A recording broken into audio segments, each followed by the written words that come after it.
Hi friends, ನಮಸ್ತೆ ಎಲ್ಲರಿಗೂ. ನಾನು ರಂಜು. ಗಾಯ್ಸ್, ಇವತ್ತಿನ ವಿಡಿಯೋದಲ್ಲಿ ನಾವು ಆಲೂಗೆಡ್ಡೆ ಬಜ್ಜಿನ ಪೂರಿ ಥರ ಹಾಗೆ ಮಾಡೋದು ಹೇಗೆ ಮತ್ತು ತುಂಬ ರುಚಿಯಾಗಿ ಹಾಗೂ ತುಂಬ ಬೇಗ ಆಲೂಗೆಡ್ಡೆ ಬಜ್ಜಿನ ಹೇಗೆ ಮಾಡೋದಂತ ತಿಳಿಸ್ಕೊಡ್ತಾ ಇದ್ದೇನೆ. ವಿಡಿಯೋ ಇಷ್ಟ ಆದರೆ ಪ್ಲೀಸ್ ನನ್ನ ಚಾನಲ್ನ ಸಬ್ಸ್ಕ್ರೈಬ್ ಮಾಡಿ, ಹಾಗೆ ಲೈಕ್ ಮಾಡಿ, ಶೇರ್ ಮಾಡಿ, ಕಮೆಂಟ್ ಮಾಡಿ ಹೇಗಿದೆ ಅಂತ ಹೇಳ್ಬಿಟ್ಟು. ಇನ್ನೂ ಹೊಸ ವೀಡಿಯೋಸ್ಗಳಿಗಾಗಿ ನಿಮ್ಮ ಸಪೋರ್ಟ್ ನಮಗೆ ಬೇಕು. ಪ್ಲೀಸ್ ಒಂದು ಶೇರ್ ಆ್ಯಂಡ್ ಕಮೆಂಟ್, ಸಬ್ಸ್ಕ್ರೈಬ್ ಮಾಡಿ. ಇವಾಗ ಬನ್ನಿ ನೋಡೋಣ ಹೇಗೆ ಮಾಡೋದಂತ. ಇಲ್ಲಿ ನಾನು 3 ಆಲೂಗೆಡ್ಡೆನ ಸ್ಲೈಸಾಗಿ ಚಿಕ್ಕದಾಗಿ ಸ್ಲೈಸ್ ಮಾಡ್ಕೊಂಡಿದ್ದೀನಿ. ಚೆನ್ನಾಗಿ ತೊಳೆದು 10 ನಿಮಿಷ ನೀರಲ್ಲಿ ನೆನೆಯಕ್ಕೆ ಬಿಡೋಣ. ನೆಕ್ಸ್ಟ್ ಇವಾಗ ಒಂದು ಬೌಲ್ ತೊಗೊಂಡು ಅದಕ್ಕೆ 1 ಕಪ್ ಅಷ್ಟು ಕಡಲೆ ಹಿಟ್ಟು, 1 ಕಪ್ ಆಗೋವಷ್ಟು ಅಕ್ಕಿ ಹಿಟ್ಟನ್ನ ಹಾಕ್ತಾಯಿದ್ದೇನೆ. ಅಕ್ಕಿ ಹಿಟ್ಟನ್ನ ಹಾಕೋದ್ರಿಂದ ತುಂಬ ಕ್ರಿಸ್ಪಿಯಾಗಿ ಮತ್ತು ಗರಿಯಾಗಿ ಬರುತ್ತೆ. ನೆಕ್ಸ್ಟ್ ನಾನು ಇದಕ್ಕೆ ಸ್ವಲ್ಪ ರುಚಿಗೆ ತಕ್ಕಷ್ಟು ಉಪ್ಪು ಹಾಕ್ತಾಯಿದ್ದೇನೆ. ನೆಕ್ಸ್ಟ್ ಅಜ್ವೈನ ಹಾಕ್ತಾಯಿದ್ದೀನಿ. ಅಜ್ವೈನ ಹಾಕೋದ್ರಿಂದ ತುಂಬಾ ಟೇಸ್ಟ್ ಮತ್ತು ಒಳ್ಳೆ ಸ್ಮೆಲ್ ಕೂಡ ಕೊಡುತ್ತೆ. ಬೇರೆ ಹಾಕಿ, ಇಲ್ಲಾಂದರೆ ಜೀರಿಗೆ ಹಾಕ್ಕೊಳ್ಳಿ. Next 1 table spoon chilli powder, 1/4 table spoon ಅಷ್ಟು ಅರಿಶಿಣ. ನೆಕ್ಸ್ಟ್ ನಾನಿಲ್ಲಿ ಚಿಲ್ಲಿ ಫ್ಲೇಕ್ಸ್ ತೊಗೊಂಡಿದ್ದೀನಿ, ಇಲ್ಲ ಅಂದರೆ ಸ್ಕಿಪ್ ಮಾಡ್ಕೋಬೋದು. ನೆಕ್ಸ್ಟ್ ಈ ಮೆಣಸಿನ್ಕಾಯಿನ ಕಟ್ ಮಾಡಿ ಹಾಕ್ಕೊಂಡಿದ್ದೀನಿ. ಸ್ವಲ್ಪ ಕೊತ್ತಂಬರಿ ಹಾಕ್ಕೊಂಡಿದ್ದೀನಿ. ಇದೆಲ್ಲ ಹಾಕ್ಕೊಂಡು ಡ್ರೈ ಮಿಕ್ಸ್ ಮಾಡ್ಕೋಬೇಕು. ಈ ಥರ ಡ್ರೈ ಮಿಕ್ಸ್ ಮಾಡ್ಕೊಂಡು ನಂತರ ನೀರು ಹಾಕ್ಕೋಬೇಕು. ಫಸ್ಟೇ ಅದೆಲ್ಲ ನೀಟಾಗಿ ಡ್ರೈ ಮಿಕ್ಸ್ ಮಾಡ್ಕೊಬೇಕು. ಡ್ರೈ ಮಿಕ್ಸ್ ಮಾಡೋದು ಯಾಕೆ ಅಂತಂದರೆ ಅದರಲ್ಲೆಲ್ಲ ಉಪ್ಪು ಖಾರ ಎಲ್ಲ ಮಿಕ್ಸ್ ಆಗಲಿ ಅಂತ. ನೀರು ಹಾಕಿದರೆ ಕರೆಕ್ಟಾಗಿ ಮಿಕ್ಸ್ ಆಗೋಲ್ಲ. ಅದಕ್ಕೆ ನೆಕ್ಸ್ಟ್ ಇದಕ್ಕೆ ಸ್ವಲ್ಪನೇ ನೀರು ಹಾಕ್ಕೊಂಡು ಅದಕ್ಕೆ ಕಲಿಸ್ಕೊಬೇಕು. ಬಜ್ಜಿ ಯಾವ ರೀತಿ ಕಲಿಸ್ಕೊಳ್ತೀವೋ ಅದೇ ರೀತಿಯೇ ಇದಕ್ಕೂ ಕೂಡ ಮೆಣಸಿನ್ಕಾಯಿ ಬಜ್ಜಿಗೆ ಮಾಡ್ಕೊಳ್ತೀವಲ್ಲ ಅದೇ ರೀತಿ ಇದಕ್ಕೆ ನಾರ್ಮಲ್ಲಾಗಿ ಕಲಿಸ್ಕೋಬೇಕು. ಅದೇ ರೀತಿಯೇ ಈ ಕನ್ಸಿಸ್ಟೆನ್ಸಿಯಾಗಿದ್ದರೆ ಸಾಕಾಗುತ್ತೆ. ಈ ಥರ ಒಂದು ನಾರ್ಮಲ್ ಕನ್ಸಿಸ್ಟೆನ್ಸಿಯಾಗಿದ್ದರೆ ಸಾಕಾಗುತ್ತೆ.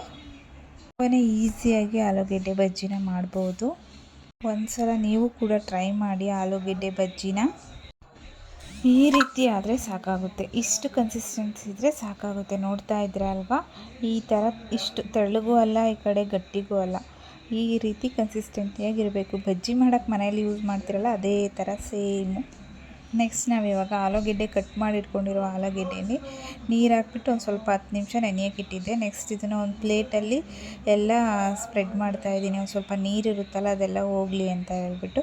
ನೀವಂದರೆ ಬಟ್ಟೆ ಮೇಲೆ ಹಾಕ್ಬೋದಿದ್ರೆ ಹಾಕ್ಕೊಬೋದು, ನೀರನ್ನೆಲ್ಲ ತೆಗಿಬೋದು. ಪ್ಲೇಟ್ ಮೇಲೆ ಹಾಕಿ ಒಂದು 5 ನಿಮಿಷ ಬಿಟ್ಟರೆ ಎಲ್ಲ ನೀರೆಲ್ಲ ಇದಾಗಿರುತ್ತೆ. ನೀರಿದ್ದರೆ ಕೋಟ್ ಮಾಡೋದಕ್ಕೆ ಚೆನ್ನಾಗಿ ಬರೋದಿಲ್ಲ, ಅದಕ್ಕೆ. ನೆಕ್ಸ್ಟ್ ಇವಾಗ ನಾವು ಒಂದು ಪ್ಯಾನ್ ಇಟ್ಬಿಟ್ಟು ಅದಕ್ಕೆ ಆಯಿಲ್ ಹಾಕೋಣ. ಒಂದು 200 ಗ್ರಾಮಷ್ಟು, ಒಂದು 1/4 ಲೀಟ್ರಷ್ಟು, 250 ಗ್ರಾಮಷ್ಟು ಆಯಿಲ್ ಹಾಕೋಣ. ಆಯಿಲ್ ಬಿಸಿಯಾಗಿದ್ದರೆ ಚೆಕ್ ಮಾಡ್ಕೊಳ್ಳಿ. ಇಲ್ಲ ಆಯಿಲ್ ಹಸಿ ಇದ್ದರೆ ಅದು ಕರೆಕ್ಟಾಗಿ ಬರೋಲ್ಲ. ಬಿಸಿ ಚೆಕ್ ಮಾಡಿಕೊಂಡು ನೆಕ್ಸ್ಟ್ ಇವಾಗ ನಾನು ಈ ಥರ ಡಿಪ್ ಮಾಡಬೇಕು. ಆಲೂಗೆಡ್ಡೆನ ಈ ಥರ ಡಿಪ್ ಮಾಡಿಬಿಟ್ಟು ಒಂದೊಂದಾಗೇ ಆಲೂಗೆಡ್ಡೆ ಹಾಕಬೇಕು. ಡಿಪ್ ಮಾಡೋದು ಹೇಗೆ ಅಂತ ತೋರಿಸ್ಕೊಡ್ತಾಯಿದ್ದೀನಿ ನೋಡಿ. ಮುಂದೆ ತಗೊಂಡು ಹಿಂದೆಗಡೆ ಇರೋದು ಸ್ವಲ್ಪ ಕಂಠಕ್ಕೆ ಹಿಂಗೆ ಒರೆಸ್ಬಿಟ್ಟು ನೆಕ್ಸ್ಟು ಆ ಡಿಪ್ಪು ಆಯಿಲ್ ಒಳಗೆ ಹಾಕಬೇಕು. ಆಯಿಲು ಲೋ ಫ್ಲೇಮಲ್ಲೇ ಇಟ್ಕೊಂಡು ಬಜ್ಜಿನ ಹಾಕಬೇಕು. ಇಲ್ಲ ಅಂತಂದರೆ ಆಲೂಗೆಡ್ಡೆ ಹಾಕಬೇಕು. ಇಲ್ಲ ಅಂತಂದರೆ ಅದು ಬೇಗನೆ ಹೋಗ್ಬಿಡುತ್ತೆ, ಒತ್ಬಿಡುತ್ತೆ. ಅದಕ್ಕೆ ಲೋ ಫ್ಲೇಮಲ್ಲಿ ಇಟ್ಕೊಂಡು ಈ ಥರ ಗರಿಯಾಗಿ ಬರಬೇಕಂದ್ರೆ ಲೋ ಫ್ಲೇಮಲ್ಲಿ ಇಟ್ಕೋಬೇಕು. ನೋಡ್ತಾ ಇದ್ದೀರಾ ಅಲ್ವಾ ಯಾವ ಥರ ಗರಿಯಾಗಿ ಕಾಣಿಸ್ತಾ ಇದೆ ಅಂತ. ಇವಾಗ 50% ಅಷ್ಟು ಸ್ವಲ್ಪ ಬೆಂದಿದೆ.